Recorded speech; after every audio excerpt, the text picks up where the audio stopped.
Yo, watch out sa inyo dyan mga tol. Few hours ago pa lamang nang pumutok po ang balita na ito pong si Dismissed Bamban o ito pong si Dismissed Bamban Tarlac Mayor Alice Guo na siyang omeskapo po itong nakakaraan lamang na mga panahon ay natagpuan po at nahuli, inaresto po sa Indonesia. Pag-usapan po natin ng mga bagay na nauukol po sa topic po na ito at hindi na po natin pagtatagalin yan. Pero kung hindi ka pa nakasubscribe, siguraduhin mong pindutin ang subscribe button na notification bell para updated ka sa mga videos natin na parating. So yun na nga, let's go!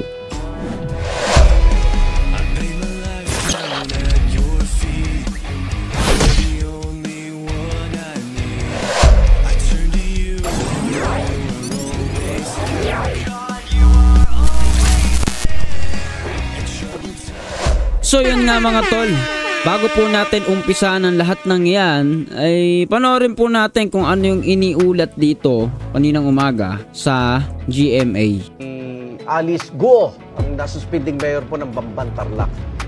Nakausap, Maris, ikaw na magkwento. Kanina lamang nakausap natin na si PAOK Chief Gilbert Cruz at siya mismo ang nagkumpirma sa atin na bago mag alas 12 kaninang hating gabi ay naaresto na nga po itong si Alice Guo, ang dating Bamban na Tarlac Mayor sa Tangirang, Indonesia. Kinumpirma mismo ito ng Indonesian Immigration. Yun po yung source pero very limited pa lang po sa ngayon ang impormasyong binigay nila sa atin. No? Pero kinumpirma niya positive, arestado na po si Alice. Okay, umaga pa lang pala ay confirm na po na nahuli na po talaga ito. Pero kaninang umaga marami pang mga nagbabalita o nagpo-post o nakiki-update dito sa pangyari po na ito ay marami hindi sigurado, no? Kumbaga natutunugan na iyon po ay nangyari, kinukumpirma pa. Pero dahil 8 hours ago na po ito, basta kaninang umaga yan mga tol, no? So yan, balita po na yan ay talagang usap-usapan. Mainit talaga dahil issue po yan eh. Kumbaga usaping pangbansa, national issue po yung involvement na kinasasangkutan po nito ni Alice Guo. So ayan, play pa natin kung ano pa yung makaragdagan na iniulat dito kanina sa unang hirit. Hawak na siya ng Indonesian authorities itong si Alice Guo. Kanina pong madaling araw, ang sabi ni PAOK Head Gilbert Cruz, bago mag-12 midnight. At kaugnay po niyan, eto naman makakausap natin si NBI Director Jimmy Santiago. Director Santiago, magandang umaga po. Yun nga po ang report na dumating sa amin. Nahuli na raw ng Indonesian Police kaninang madaling araw. So, nakikipag-coordinate na kami kung yung immediate na maibalik sa atin si Alice. Meron po ba mga tauhan ng NBI na nandun sa Indonesia ngayon o magpapadala po o paano ba mangyayari? Meron po tayong tao. Opo. May visual na ho sila? Nakita na rin ho nila si Alice Guo? Yes, opo. Kinumpirm na. Pati ng immigration ng Indonesia, kinumpirm na po. Opo. Okay. So right now po, nando pa rin sila sa may, saan po ba exactly siya, naka-detain po ba siya or she's being held somewhere? Naka-detain nga po sa police ng Indonesia, okay. May information din po ba tayo kay Wesley Guo? Wala pang information kay Wesley, kay Alice pa lang po. Opo. Saan ho ba siya nahuli? Doon sa tinutuloy? Wala pong detalye. Wala pa. Ano ho wala pong detalye kung paano siya nahuli. Basta ang report lang, alauna ng madaling araw nahuli siya. Director, ano po yung mga susunod na hakbang ng pamahalaan ng Pilipinas niyan sa pagpapauwi kay Alice Guo? Ayun nga po, immediately nakikipag-coordinate na tayo para ma-turn over sa atin si Mayor Alice. How soon po kaya mangyayari? Within the day, tulad po na nangyari noon kay Kasama? Sa madaling panahon ginagawa po namin ng paraan na madaling panahon ay maibalik natin dito si Alice. Okay. Ay, Director, maraming salamat po sa pagkumpirma. Ingat po kayo.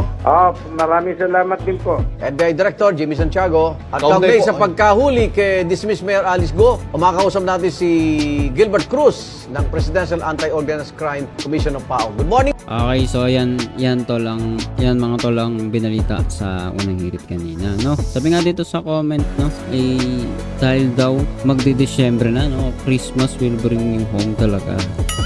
Okay, so sige, tama po tayo. Kunyari totoo yung ganyan-ganyan, no? Mga walang pasok ngayon, Like, out of topic na po yan. Plot twist, clone lang pala ni Alice Guo yan.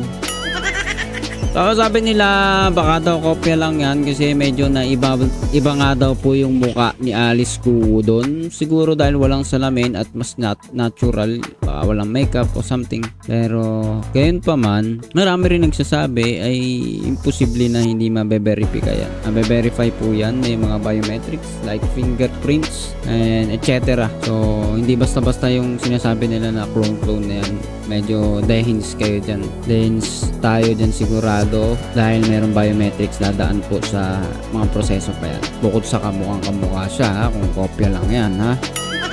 So dadaan pa rin sa proseso yan. So medyo pang K-drama na po yan mga tol, yung mga clone na yan. Sarap ng umaga ko. The world is healing. Okay. Positive po yung comment ni ate dito, no? So talaga naman mayroon pong katapusan ng lahat, maging yung mga ganitong bagay. Sabi dito nung isa, no, si Kibuloy tamang kape lang sa basement habang pinapanood to. Okay. So si Kibuloy di pa nahuhuli, nandyan lang sa Davao. So marami nang gugulo sa mga issue po na kagaya po noon, no, wala na raw ganito ganyan. Sino ba namang bata ang maniniwala sa ganun? So dami nang nagpoprotekta, realista, sasabihin ninyo wala na doon. So talagang curious po ang pamahalan dyan, ang mga nagpapatupad po ng batas dyan, lalo kayong parang nagiging halatado sa galaw, diba? Okay, so nabanggit lang natin yung mga bagay na yan, pero ang pinaka-topic talaga dito sa video na ito ay yung patungkol kay Alice Guo, kung saan siya po ay nadakip. So ibig sabihin, maganda po ang nagiging pag-usad po dito kasi hindi natakasan yung kaso po na ito. Maibabalik na po siya. So, mas sa lalong madaling panahon ay uusad po yung kaso at haharap siya ulit. Hindi natin alam kung amnesia girl pa rin ba ang itatawag sa kanya ng marami. Sasagot na ba siya ng mas matino? Kasi yung kapatid niya yata, no, si Sheila Guo, ay mas maraming sinasabi compare sa kanya, no?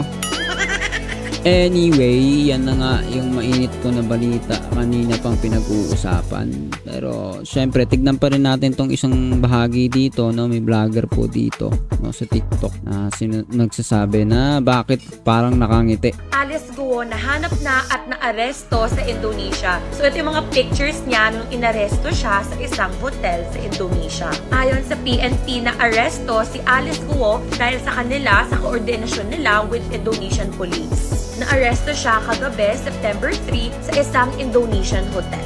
In fairness, bakit ang fresh tingnan? Naka-smile? Alice Guo Okay, sa mga conspiracy na po itong mga topic po nila. Parang mas kamukha mo si Alice Guo. Okay, nagpa-vlog ito. No, alam ko kung lala ko to eh. Vlogger, si Ayan. Ayan, yun ang name niya. Okay, isip po natin. So ikaw, ano pong masasabi mo sa balita po na ito? Ito ba ay nakikita mo as isang magandang bagay o isang hakbang, isang natural na proseso, na isang natural na kaganapan sa mga investigasyon po na ito? Ay tingin ba ninyo mabuti ba nilalakaran o paulit-ulit lang naman yan mahuhuli at ganun pa rin naman ang sitwasyon, hindi mapapanagot? So napaka-negative naman ninyo kung ganyan. Para sa akin, ito po'y positibo na bagay at uusad po yung kaso dahil nagbabalik na po ang isa sa nililitis o iniimbestigahan.